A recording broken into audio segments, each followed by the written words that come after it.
Will AI help us create a 2-day work week? Our guest today thinks the answer is yes. It used to be the 4-day work week. I am down to cut that in half 100%. We hear so much about the downsides of AI, but today we're talking to Nathan Pettyjohn, who's not only the founder of the AR/VR Association, but also the Applied AI Association, which is doing some amazing things, and an entrepreneur and software builder who takes the opposite view of what common knowledge is. So, if you only had 2-day work week, what else would be possible in your life? You'll find out today on Mind the Machine. I am super excited to bring not only a friendly face, but a cool guy all around. I'd say maybe a Renaissance guy. Nathan Pettyjohn, you can't wrap him up by just naming one organization. I'm going to have to go through a long list, but let's start with, I don't know, Nathan, what is the one organization mission that you are most proud of? And it's okay. It's like picking your favorite child. It's impossible, but start with the Well, one that I comes think to I mind. try to have this guiding light of trying to help over 100 million people better themselves in their career. And by some form, like that keeps me focused and scaling things Okay. and trying to bring people together as a connector. So I would say, like, the coolest exciting thing I'm involved in now is like I founded the Applied AI Association. We're a global networking association bringing Woohoo. together people and companies on how they apply AI. And then the VR/AR Association, I started back in 2015, and we've grown to like 60 chapters around the world, have probably 50,000 people on our newsletter, 55,000 maybe now. And I think all the different events and things that we've done over the years, I think we calculated up about 80,000 people have attended in some way. So I think you're the kind of guy that not only sets trends, but see trends before they become trends. Like how do you build community? How do you build groups on the front end?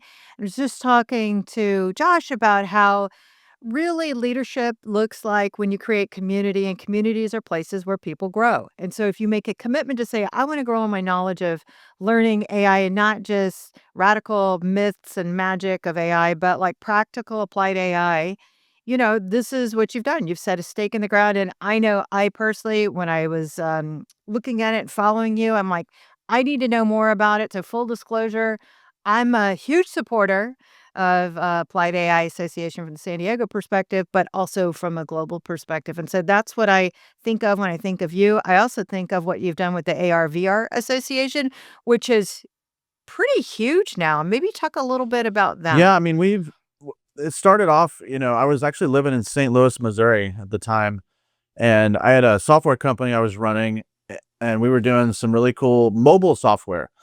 Then we got into augmented Mm. reality. We started working with Google on some augmented reality projects, doing like, 3D augmented reality navigation, where you hold up your phone and you can see a blue dot on the floor navigating you where to go inside of retail stores. And then we started working with really cool companies like Best Buy and Walgreens and Barnes and Noble, and we were doing this cool augmented reality stuff. And then they started asking us like, "Hey, we need 3D digital assets created." And we said, "Well, we don't do that, but let me try to hook you up with somebody who can." And I couldn't find any community at the time. This is back in like 2014. And I went to the team at Google and I'm like, "Hey, where do I go?" And they said, "Oh, there's this company in Singapore you might refer them to." And I'm like, "Where do I find them?" And I said, "Is there an association, an industry community for XR?" We called it, AR and VR at the time. And they said, "No, maybe you ought to start it." So yeah, Tag, you're it. and I actually had a deal with. There was a guy at Google who's like, "Yeah, I don't really like associations much," and which I guess he Hmm. had a bad experience with one in the past, but we got around that. And he said, "But I tell you what, if you help Google land this deal with the San Jose airport, I'll come to your stupid meeting and talk at your stupid thing." And I said, "Okay, fine." And so I launched it, and we landed the deal with San Jose airport. And I said, "Eric, you're coming to talk." And so we ended up holding the first event at Samsung's offices. And so Samsung was there and Google was there. And we had a couple of book authors that were there and analysts. And like almost 200 people showed up, and he's like, wow, okay, this, this thing's on a roll. And so now, fast forward, we kind of created this system where all these different chapters around the world can be stood up. So there's local communities that have events. Then that parlayed into industry committees, so we could focus on industry verticals. And we have like 20 industry committees now. I think, there's easily over 1,000 companies now that have been members of the VRAR Association. And then that translates into like tens of thousands of people. And it's just this amazing community of Right. people that help each other. And you're like, we have social networks now, like LinkedIn, but this is a little different where, Mhm. we try to bring people together face to face too, because it's like, yeah. Right. Well, it seems very curated, right? Because it's funny, I was just, commenting on LinkedIn about how LinkedIn has it's a fantastic since 2003 it started. I was really a pro user, 2006 and 2007, but the downside is it's really uncurated. And I think what you're doing is you're curating and you're selecting, like, valid people. Listen, everyone's valid, but people that have experiences that are valid to the mission, like exactly what you did with the San Jose airport and Google, not everyone can do that, right? And I think that's pretty cool that not only do you have the foresight, but you have the energy and intellect to make that happen, and people follow you. So, truly, Nathan, you're a leader. You're a leader not only in a Applied AI Association, AR/VR. You just wrote a book, or you're writing a book. Let's jump into that, and we're going to get all your big nuggets out front, and then we're going to talk about how all of those things come together in the service of people for good. So, Yeah. tell Well, us the about the book book. is called 2 Day Work Week. So who wouldn't want a I'm 2 day in. work week? Can I take a vacation too? Do I Yes. still get Well, the book vacation cover days? is two palm trees with a Okay. person walking with the sunset. And by the way, I was recently in Hawaii, and I found, like, we created the book cover, and then I was in Hawaii on a beach around sunset, and I'm like, oh my God, this is the book cover recreated. It actually exists in person. So Oh, I got a picture of it. But I the love concept sunset. actually, it kind of, we've all, anyone who's tried to use AI just is like, you drop your jaw and go, wow, that would have taken me like 4 hours to do it. It Mhm. took me 30 seconds. And so we all have this Yeah. like, oh my God moment. But then I heard Bill Gates was on the Mhm. Jimmy Fallon show, and he was being interviewed, and he made this comment kind of like subtly. And he said, he was talking about like, yeah, healthcare and education, it's gonna be, like, pretty much free in the future because of AI. Hmm. And, um, and he kinda, like, said, "I don't know, maybe we'll work 2 or 3 days a week in the in 5 years." Mhm. And so then that took off, and people started writing some articles like, "Hey, will we have a 2-day work week?" And Bill Gates thinks we will. And so I just kind of, like, love that concept, and I said, "Hey, I'm gonna turn that into a book." Mm. I mean, I think this is what people need to hear in terms of what is this practically gonna be the outcome of AI? And, so I did this show, Mind the Machine, because I really am thinking is like, once we become more mechanized and automated and, we're not pushing buttons on machines, but it's anticipating our needs holistically. The idea is that you would reduce the drudgery and that you would have more time. So I totally get where you're going with this. And I think this is what community really needs to hear. What the challenge is how does this really happen? 1, and I think this is why you've done the Applied AI Association. And then 2, kind of a little bit of devil's advocate. Does this mean universal basic income to you, or does it mean something Well, it means different? something different to me. There's an argument for universal basic income. I'm glad you brought that up. Um, there's a couple of things though, in the evolution of this book. So I started creating it into like this 3-part framework. One is like AI tools. 2 is like a mindset shift, and you Okay. got to kind of think like a CEO and think of Mhm. AI as like your workforce. Mhm. And you go tell it what to do and say, here's what I want to Mhm. achieve. And then they come back with some work, and you say, okay, let's adjust it a little bit. Um, but you've got to think like, how do I get AI to work for me? And then that's where, then you put systems into place to start automating it. Then you get to this point where, hey, I could achieve, you know, like 5 times what I used to if I really wanted to. And then Yeah, and who Yeah. doesn't want that, And then right? to that point, as I started interviewing people on the book too, you know, and doing research, one is we can be more productive if we work less. And there's a lot of data and science around, just like hyper focused work and we max out at a certain point. But I also started hearing, Mhm. consistently, I think people actually like as humanity, we like doing things and you get bored Yeah, after a few days on purpose. the beach. I think it's more about like creating the freedom to do the things you want to do instead of what you have to do. And I mean, a lot of us like Yeah, enjoy our work, but we don't like everything about it. And so, like, freeing up.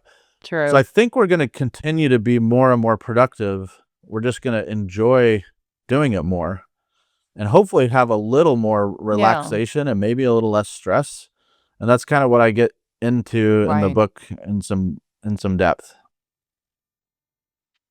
I'm super excited, about your book. I think it is at your URL, your name, nathanpettyjohn.com, is Yeah, that you can right? kind of get a pre-order by subscribing to my newsletter, and I'm gonna offer a free book to anyone who's subscribed to the newsletter, and you can find it nathanpettyjohn.com. I think, it's been great to see. I was, just full disclosure for all our listening, viewing audience out there. Nathan and I are only a few miles apart. Met up at the Tech Expo conference here in Santa Clara. This is the fourth year I've been chairing this event, and a lot of conversations there. And so I want to talk a little bit about the trends that came from the show. I love your feedback because I think you have not only expert insights and opinions, but I'm thinking that you probably look at this a little differently than most. So, one thing that came up a lot is, and I'll just take one step back. A couple weeks ago, Sam Altman had said that hallucinations were 38% using, general purpose large language models, right? All those that are powered by scraped internet data, et cetera. 38% hallucination rate. I'm like, wow, that's kind of high. But if you're using your own data, that percentage rate actually drops down to sub 10%. I think it was like 8 or 9%. Do you believe in the future that we'll get to a point that hallucinations go away, which I personally think, how could this happen? These systems are designed to infer and kind of insert the missing, request, as it were. How do you think about this? What do you see on the hallucination front, and how much is that a hindrance to getting to that 2-day work week? Well, I think any software, starts out with bugs in it, and, as I've built a software Mhm. company in the past, when you see the first version of what you're gonna take to market, most of the time, the general public doesn't see it, but it's scary, and, like, you have to have faith and believe, "Hey, this is gonna get better, we're gonna tweak the software." My feeling is, like, all the, large language models that are being used and, everything that's being designed around AI is just only gonna get better. The scary part is when you see some of the, like, the earl the most respected thought leaders in AI, and they're all kind of saying, "Hey, there's this 10% to 20% chance that AI could destroy humanity." We don't quite understand it fully and what it's doing to get done. And then What do you think? I mean, do you think that's do you believe in the singularity and AGI, and you have a projection on. well, I think it's still up in the air, I thought a lot of it was hype until like, as I was doing all this research for this book, I watched probably 100 hours worth of, like, YouTube videos on these experts who are talking about it, and it's really a serious concern. Mainly, I think it comes down, like, they're saying, like, these bad actors, and it'll be people who get access to the large language models and then turn it into bad scenarios. So it's gonna be just like this Right. battle, just like any tech we've ever had, and how, the better the tech becomes, the more opportunity there is for security breaches and, hacking, Mhm. and it's just a constant battle back and forth. So I feel like that's probably what's gonna happen. Um, I almost Right. yeah. Yeah, 'cause an efficiency tool, it doesn't really matter what the objective is. is, it's not creating values-based decision. It's like, if this, then do that in an automated way, and if that means doing something bad, well, it just means faster and at a broader scale. So it makes complete sense that that would be the use case. Yeah, so your book is really, I think is not only timely, but I can't wait to read it so I can dig deeper into the mind of Nathan Pettyjohn beyond the Well, I appreciate it. podcast. I'd love to get, like, maybe your feedback on it too, because you being an author yourself and, Yeah. you've learned a lot, and yeah, I look up to you for that. Ah, well, thank you. Well, it's funny. So my book's been out now for a year. It took me a year to write it, and I really, it's funny because you know how transitional like the headlines are. It's just like you feel like in 1 month there's enough headlines that you go, oh my gosh, my entire narrative has completely changed since I published the book. Well, it's changed so many times in the last 12 months that I'm actually back to the starting point. I'm like, okay, my original thesis was right. I kind of don't believe in the singularity in the sense that one unified system. I mean, these things, you have a hard time getting technology to work. Case in point, like we had a little bit of issues with our Riverside platform today, and it's just like when you really need tech to work, it doesn't always. But to your point, as someone who knows and understands software, the vision of it in its final form is very different than how it starts out. We're still in the early days. So who knows? But I'll tell you what's been on my mind lately. And I didn't tell you we'd talk about this, but I think you're a good person to talk to this about. Well, when AI was first invented and or the term AI, artificial intelligence, was coined in 1956 at Dartmouth, it was like these 10 guys that were like trying to get this government grant. And they're, basically like, okay, we're going to build basically a mechanized mind, and we're gonna have it in 2 months. Yeah, right. Right. I'm like, "Who was their PR agent? I wanna meet that person because, there's no way." Obviously, we're still Yeah, working on this, but we have humans that are flawed inherently. It is what it is. Trying to build a brain mechanism that's inherently flawed. And so for us to expect perfection is ridiculous because I think we've, 2x the error factor. Of course, a mechanized version is going to be less capable. No, and speed and scale, it's going to be faster, but it really is yeah, back to values. So, what are these values? How do you reconcile values that are so bespoke and personal to each of us, whether that's informed by faith or education or lived experience? Like, what do you think about values in an AI driven world? yeah.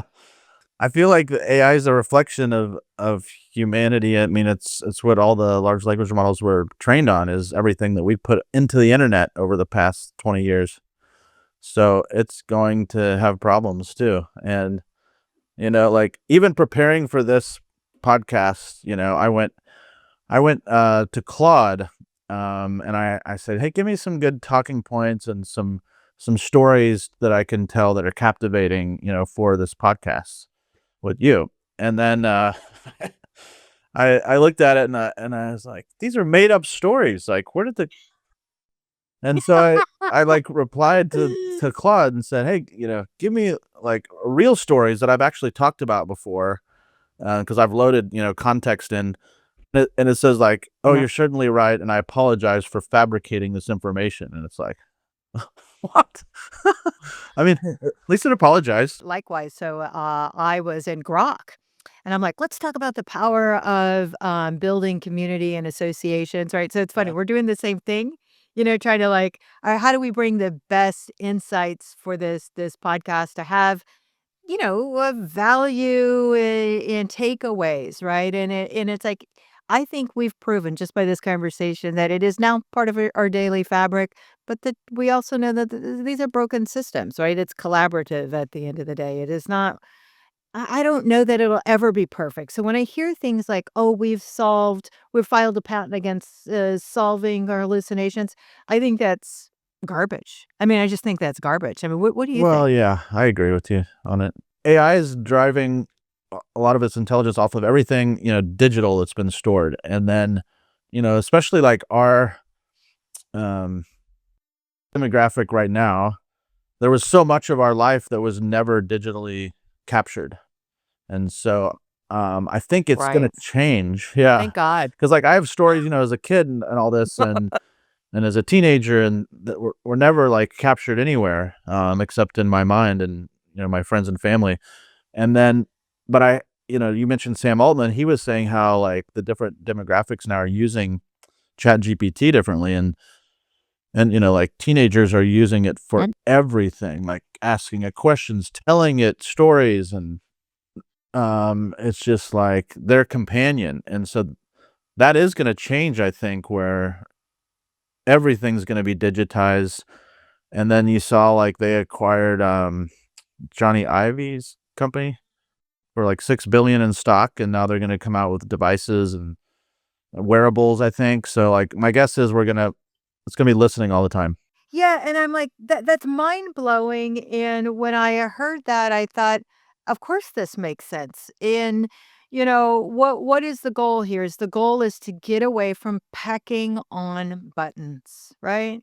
Right, and this is like, I think about the BlackBerry, the Crackberry. I don't know if you're a big Crackberry Yeah. fan back in the day, but I still have, like, all my BlackBerries, and I could, like, move so Oh, yeah. fast on those buttons, I could just crank that stuff out, you know? And I look at it and it's like, okay, then we rolled out voice and I'm like, how convenient is voice, right?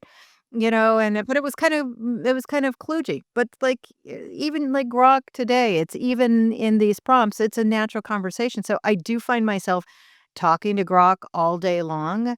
And there's so much utility. So it makes a lot of sense. I suppose it does put in stark contrast that the levels of trust, at least if you're typing, I think that maybe your thought process is slower and you're more intentional and you're like, gosh, should I really put in that bit of information? You're a little bit more conscientious. And the spoken words, I mean, I can think of 1,000 times where I've said something I've regretted almost immediately, right? So, like, what is that line between oversharing personal information? How much should we trust? What would you tell, like, you have girls, Yeah, you have 3 girls, right? Teenagers, a yeah. range of teenager, right? How do you guide them on using these systems, knowing deeply on the back end how they come Yeah, I together? mean, I suggest they, offer they use the paid version, and then I think you can select if you want all your information kind of shared to improve the experience for all. There's like a toggle button. Mhm. So, Right. and they Yeah, like training. one's Yeah, in college, one's, I have 4 children, and one's in college, one's in go just for it, graduated right. from high school, and like they use the paid version. They pay for it themselves because they find it so valuable. Uh, so Wow. Great job, yeah, Dad. I know, I know. But they, You could uh, write a book about that, how to get, yeah, yeah, yeah, children to pay for their own yeah, services. seriously. But I think I encourage them to use it, and it's there's no stopping it. I just kind of guide them to use it in the right way, ask it questions, get ideas, but then use it to inspire your own creativity. I was actually my daughter who's 20, she has a business idea. And so I said, "Well, hey, you should write a book about it." And she's like, "I don't have time for that." And I said, "Well, with AI, you kind of do." And I said, "Well, just start it and just ask AI, Yeah. like, what would the chapters look like based upon this concept?" And then you don't have to write the book, but it'll Mhm. start spurring thoughts and ideas, and then say like, "Well, how would I take this and Mhm. turn this into a business, right?" And just start riffing on it, and it'll open up new opportunities. Mhm. But the point is kind of like just take a step, and AI just kind of fast forwards and accelerates, I think, our ability to achieve, be productive, and think. Now, since, I don't know when you started using, if you were, on the, ChatGPT o1 or when, and I started in the public rollout, November 22nd, I think it was, is when it rolled out, and I remember waiting for it, and since that time, I really can't imagine not using it, and so I use it every single day, and I think the ability to run a business, has been phenomenal. I mean, I think it's a rise of the solopreneur, and it's a lot of why I do what I do is because I think that the data suggests, and there's a couple of researches on this, is that the more business acumen that you have, the better that you're gonna be able to wield these systems because you're really thinking about, things that you've lived and experienced before. And you as a business owner with multiple businesses, you are coming into this with a fresh mindset of what the business outcome is. Whereas the younger person, I think there's no limit to how they're merging their own personal data, but they don't have that context.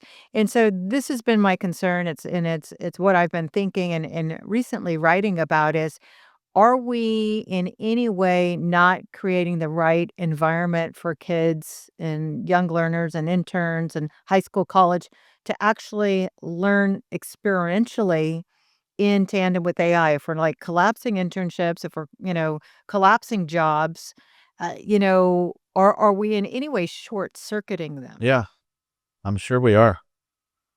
I think we're all being short-circuited, Yeah. You know, and honestly.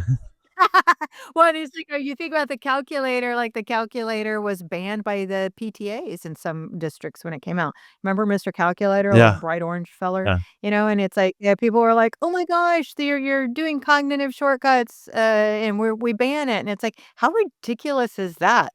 Could you literally imagine someone with a pencil sharpener writing on a piece of paper long yep, form calculations to build a house or so we know that it's inevitable. This is the progress of yeah, technology, but at the same time there is a bit of a cognitive offload that I'm not sure is good and or yeah, bad, but hey, I'm in. I'm in with both feet, yeah, both hands. me too. That's a great point you bring up on the Yeah, cognitive load. Everyone has, like, a maximum amount I think you can kind of handle and deal with.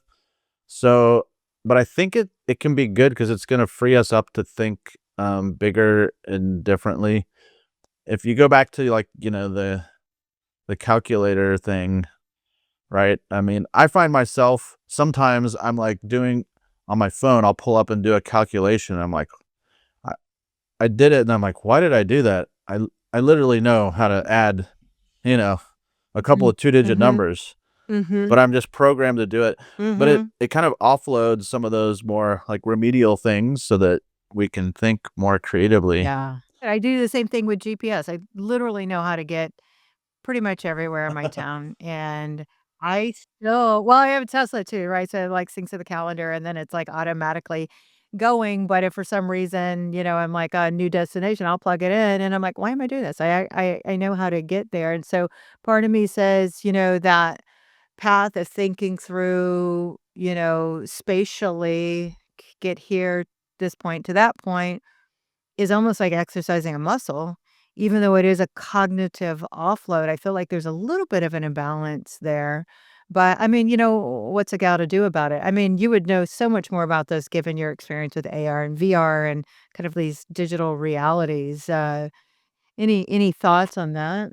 Yeah, that's a really interesting question when you start kind of merging, um, the 2 of those. I mean, like, there's really complex, like, computer vision AI technology that's going on with a lot of these, like, mixed reality devices, um, Mhm. that, if you go into a virtual reality world even, they call it, like, foveated rendering, where there's, like, hyper realistic virtual worlds that you're looking at, but you only need to see, like, what's in your peripheral vision, and, like, everything else doesn't need to be. So it's like constantly tracking where you're looking to know what it needs to render, to offload, like, some of the compute that's needed.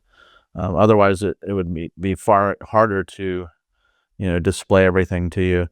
So basically, like wherever your pupil is pointed, it's processing the image only in that area while the rest is just kind of blurred out Yeah, and pixelated. That's yeah. kinda cool. That's It'll actually even, really cool. kind of Yeah. slightly blur things in your peripheral because you don't need to see that hyper realism yet. So those are all kind of like AI tricks. The other cool thing that, when I was started working in that industry, 12 years ago is, what they call occlusion, to create like realism in augmented reality. So augmented reality is, when you have a digital, item looks like it's sitting in a physical world. So it might, look like it's sitting on your table.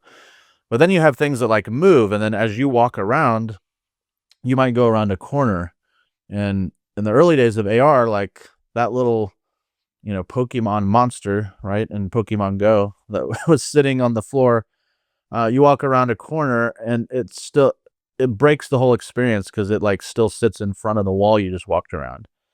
But now, like, Mhm, that's right. been solved with AI, and it knows as you walk around, like, with the depth, then that little Pokemon monster is now hiding behind the wall, and as you walk around it, you see it. So it's an interesting, like, this there's all forms of AI, where I think the craze right now is on generative AI, and being able to ask questions and get information, but, like, there's all these different versions that are getting mixed up, and it is insanely complex when you start merging AR glasses that are multimodal, meaning like you can tap it, you can talk to it. It's taking visual, audio, questions. It's on the Wi-Fi. It's calling information from the cloud. I mean, it's really complicated stuff. That's why it's taken a lot longer than people thought to get it that way.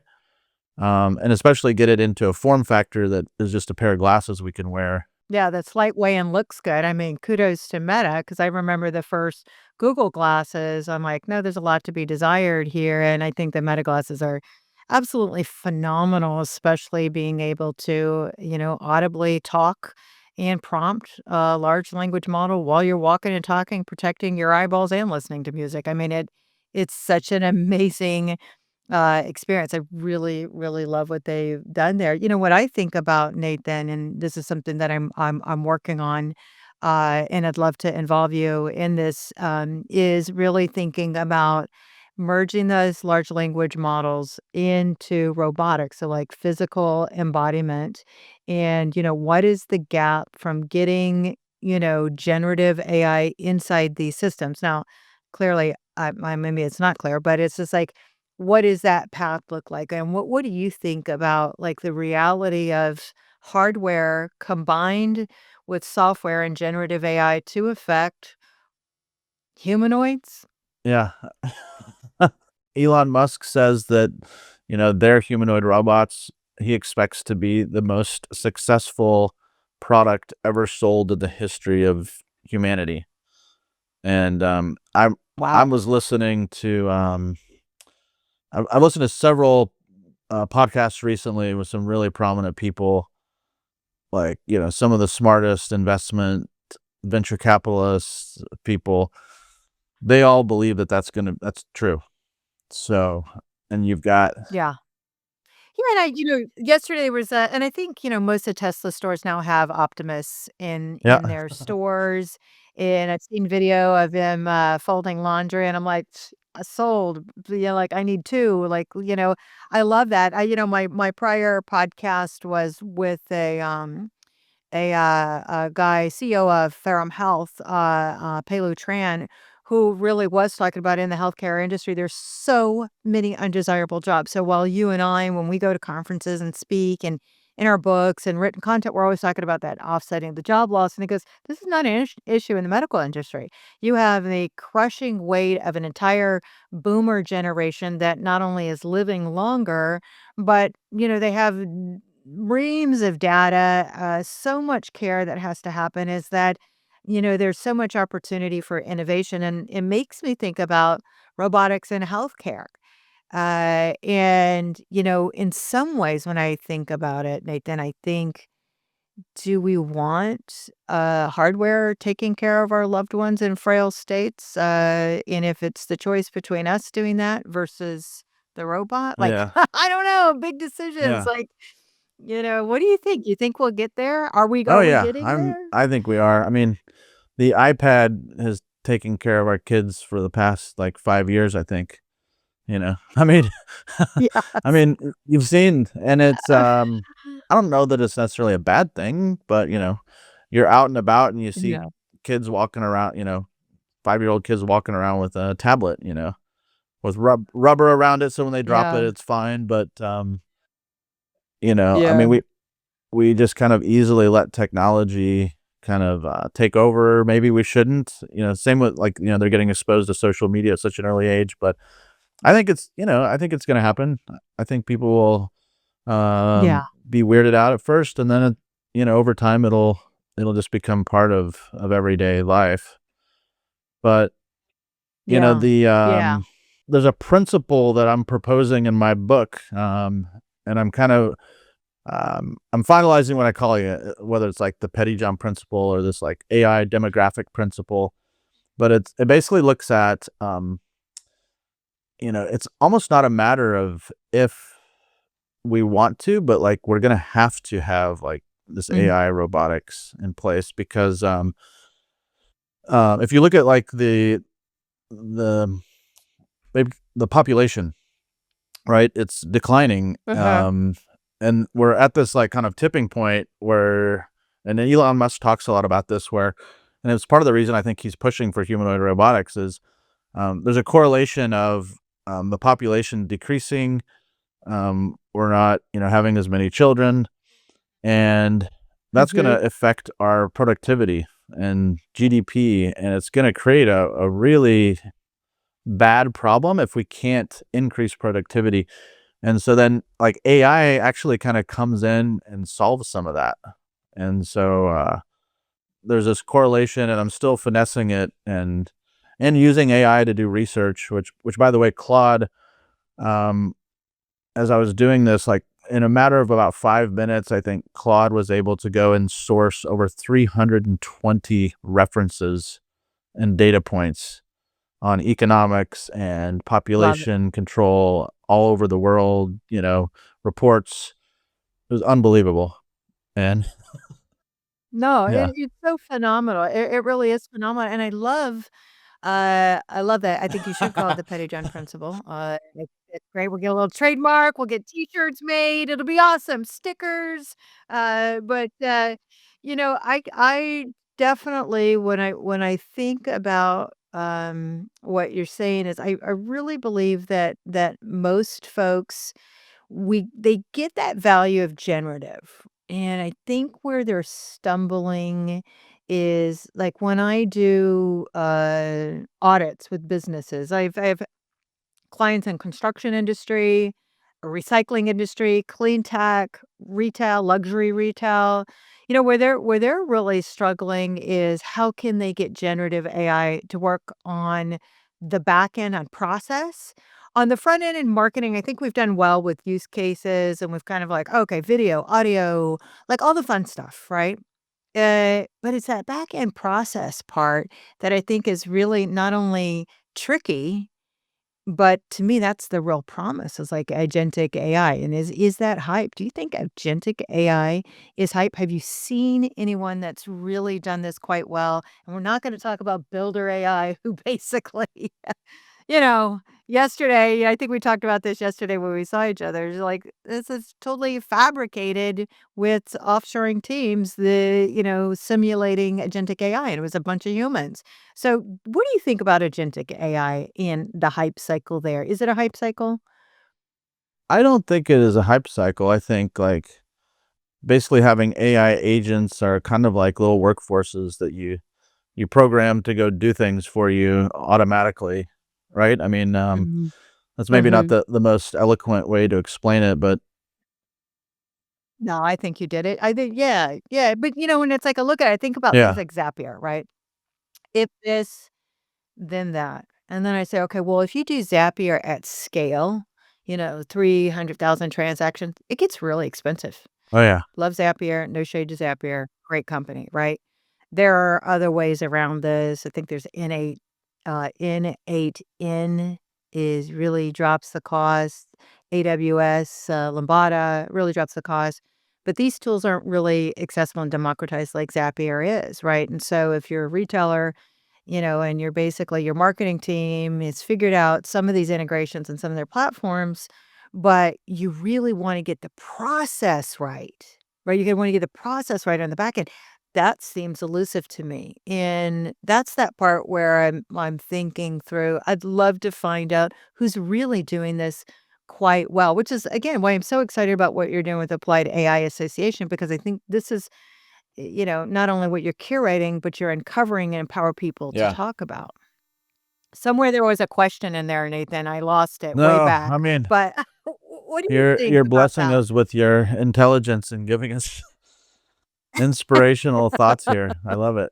So, it I mean, yeah, I mean, agentic AI, it's basically like, it get when you apply it to work, which I've been trying to do a lot, it's it's the promise we all want, like, "How do I make money while I sleep?"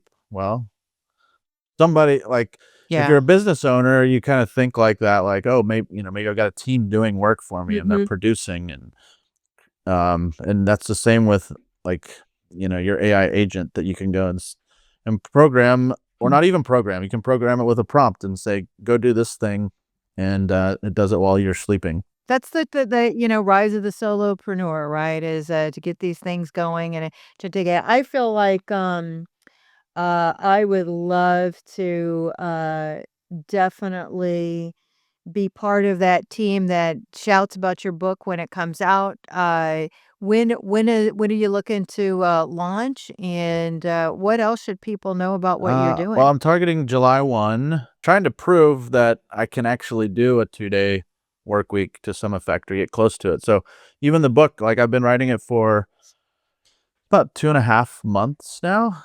And so I'm trying to use Mhm. systems and tools to help me, with research, and I'm not having AI write the whole thing, but it does come back with concepts. And um, you know, one of the things that, like, you asked, like, what else should people know? So, as part of the book, like, this book could be 1,000 pages if you wanted it to go deep into all these categories. So, we're gonna start doing different workshops for people who want to go deep, and then I'm recruiting some industry experts such as yourself. We had a little discussion on this. Maybe where Woo. certain topics where there's experts, like, we can have that human touch and kind of white glove and walk people through, like, here's how you implement it, whether that's a business or an individual. So I think that's going to be a Right. lot of fun. I'm going to learn too. And I think that's what the world needs, right? I mean, this is what the world needs. I love that you're trialing it.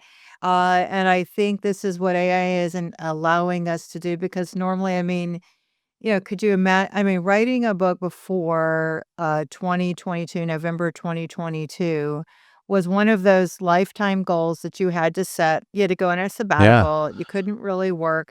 And pecking buttons on keyboards. And just like I was very early into generative AI. And so I was trialing, I think I used Perplexity, and Perplexity was still pretty emergent at that time. I used Perplexity.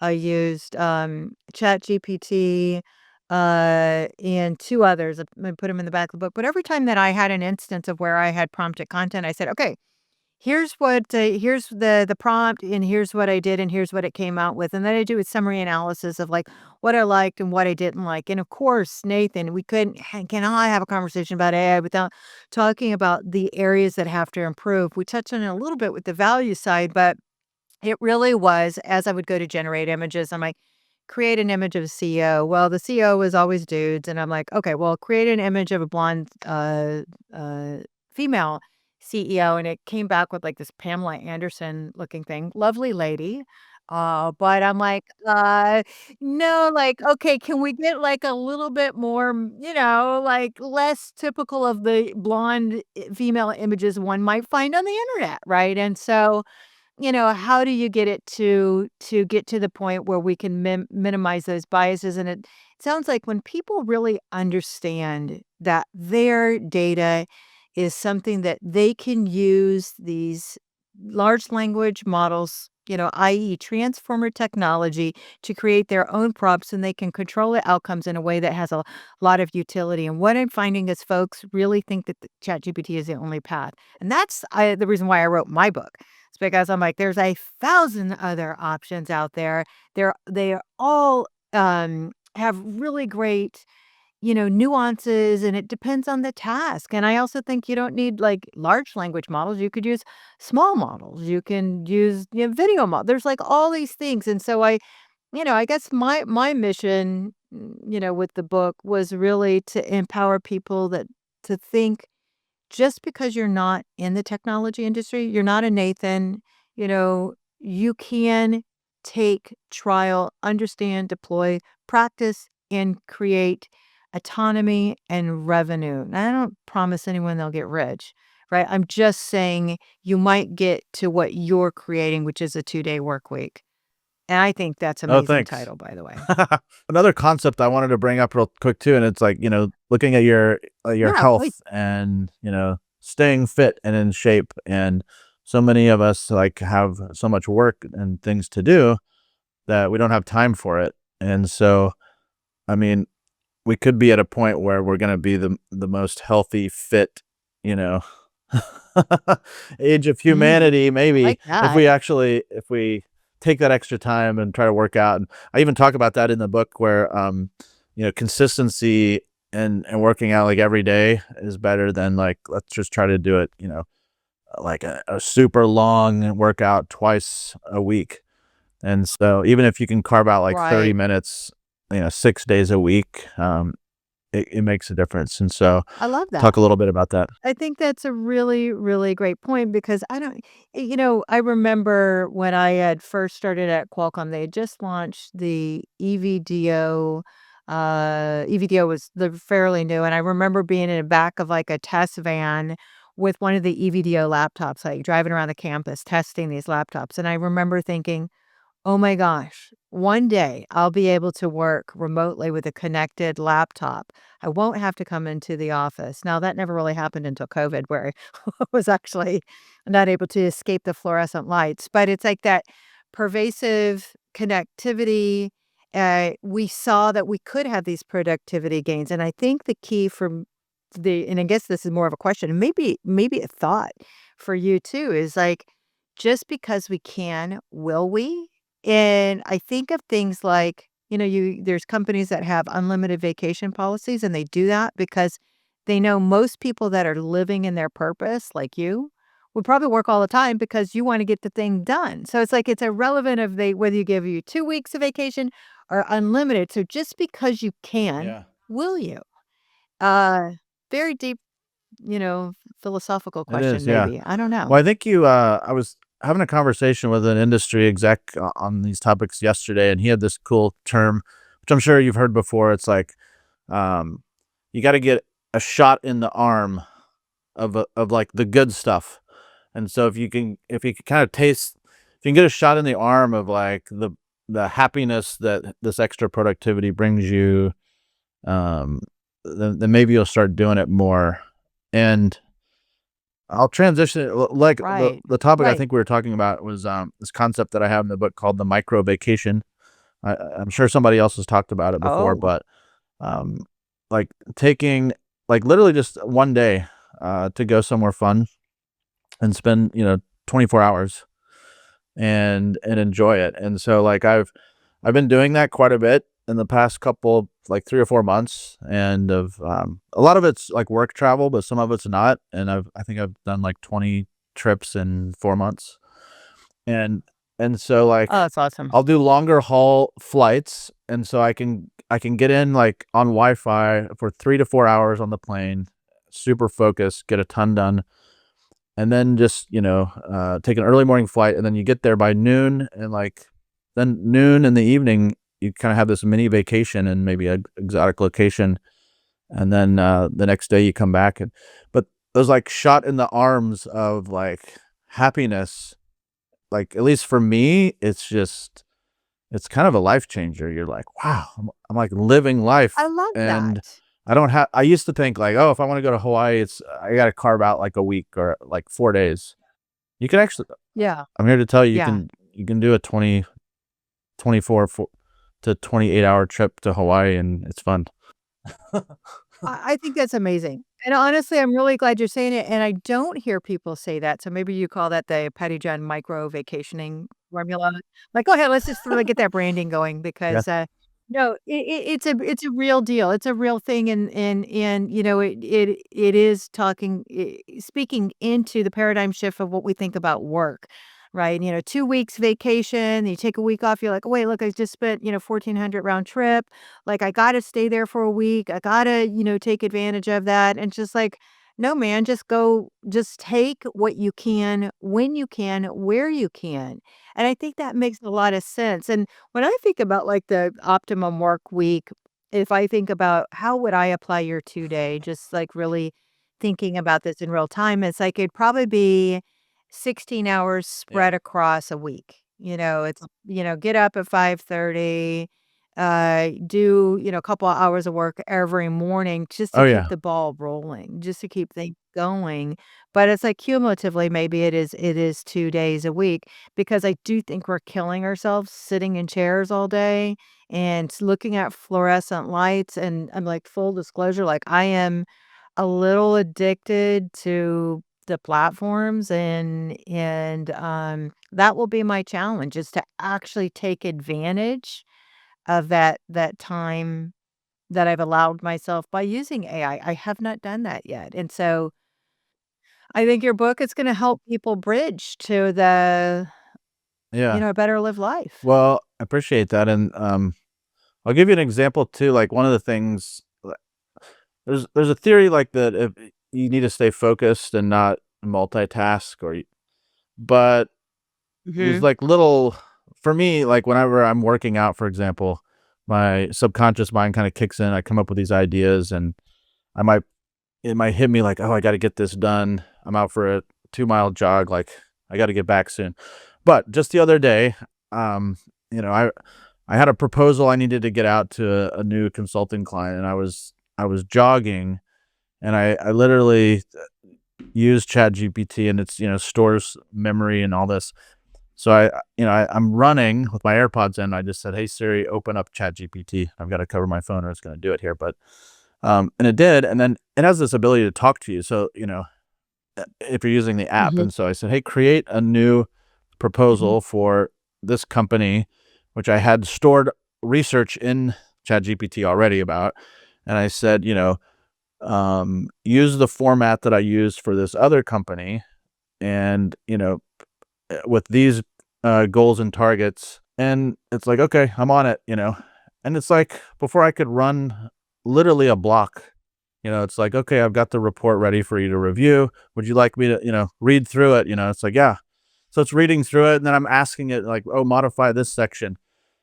And I got back, and it was like the report was written, and it took me 5 minutes to modify it. So That's a yeah, and you were healthy on the outside. It's a real Star Trek unbelievable, yeah. experience, computer.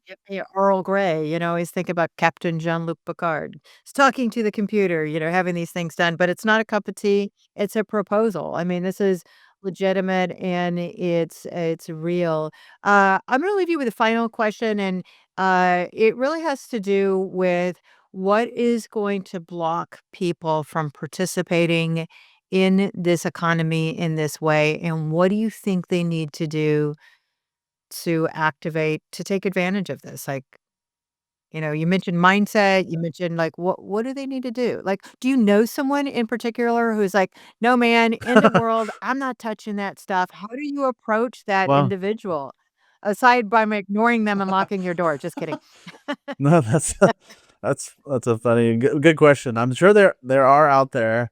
I live in Silicon Valley, like in the heart of Silicon Valley in Mountain View, 5 minutes from Google, for example. So the people I'm surrounded with here are all into it, like overly into it. So everyone you talk to, Right. I mean, I can't find anybody that's never heard of it. Um, I would, it's just to that end, though, my parents live in this really tiny town in Missouri, and my dad goes to the Chamber of Commerce meetings, and he said everybody's talking about it there. And he's like, if they're talking about it here, this thing's taking over, this AI stuff. So most people listen to this have tried it, right? But you got to kind of just Yeah. put it into your habits of like, hey, I'm gonna spend 30 minutes, you know, checking out something new related to AI every day. And I think, you have those eye opener moments where you're like, wow, this is totally gonna make my life easier. And the beauty of it Yeah. is like you've probably heard this too, Cheryl. It's like the new programming language is English. You can create Yeah. an app now just by a prompt. Maybe it is because of proximity of the circles in the company that we keep. You and I both pretty tech savvy groups. When I think about, I do a teacher training workshop, and in the teacher training workshop, really try and look at folks that maybe aren't as immersed technically. Further, their jobs require them to be under those fluorescent lights. So they are like this 8 to 5 experience. And, maybe they're behind a firewall. Maybe there's no AI policy. So they're just not in that same mindset nor proximity, and so I think that that may represent the market opportunity. That's what I believe. This represents a market opportunity because we're the Yeah, outliers here. And in that market opportunity, what I think about is how do you get folks to understand what they can control versus what they can't control? If you literally truly believe it's going to be the end of the world, ask yourself, can you stop that? Do you have some powers that allow you to stop the end of the world? Well, if you don't worry about it. Work on the thing that you can control. And the thing that you can control is how fast can I get my work done? How can I protect myself? How can I educate and inspire my kids as they're going out and trying to figure out what their jobs? Like we have a responsibility as parents, even if you're not parents, as people that are older, I believe, to have curated some experience of what works or what doesn't work or lessons learned or whatever and collaborate in real time to come up with, ways to use this, whether that's through community group. And that's what I did with the Startup San Diego community group. We just did a lot of programming on let's talk about AI. And after 2 years of doing that, I feel like most people really now have a sense of what works and what doesn't work. I'm not like claiming that, I've transformed a group of people. All I'm saying is that the questions that I had, I brought out to community. So if folks are living in a community, like you say, like in Missouri or, there's many places where there's not a community, they probably should just go run out and get your book. yeah, I'll push my book on them too, How to Win Friends and Influence Robots. It's a year old, but like you say, everything. When the way I wrote my book, Nathan, is I did it evergreen. I basically said, the second the ink hits the page, I did do a printed book, as well as a digital book, and I had 11 labs read my voice as the book. Save a lot of money that way. You don't have to you know, anyway, that's another conversation. But bottom line is like we gotta be able to get that information from someone who's, like, obsessed about it, in a good way, obsessed for utility, obsessed for how do we get people to understand the value there, and I think that's what you're doing. sure. So, Yeah, kudos well, to thank you, you. and, appreciate, like, your involvement too with the Applied AI Association, and, excited Yeah. that you're, gonna get more involved with it here soon. So, Yes. and like you said, if we can help, start those communities, and I've actually my father who's, yeah, he's, got his own company, but he makes T-shirts and hats, but even he's able to, like, Okay. find uses for AI for creativity to put on Right. promotional elements for his clients, and so, he's even like, "Hey, we need a That's chapter awesome. here in, Carterville, Missouri," is where he lives, so Awesome, and you say, "Dad, I'm gonna need you to create some T-shirts and hats for my Pettyjohn principles in my book because, this show's that's a going good on the road." point. I like the way you think. Yeah, yeah. I Get know. on it, Dad. I'm calling him right after this. Well, Nathan, it's always a pleasure. And for folks listening again, it's the Applied AI Association, the AR/VR Association. Nathan is on LinkedIn. He does great videos. You can follow him on most social platforms. And, Nathan, I think this is the first of many conversations. And I think I'm coming on your Yes. podcast next. So looking forward to keeping the Awesome. This has conversation been great, going. Cheryl. Thanks for the great conversation. If you have questions, comments, concerns, let us know. And of course, make sure you subscribe to the YouTube channel and send us your questions, comments, concerns. This is a dialogue, folks. Thanks for listening to and watching Mind the Machine.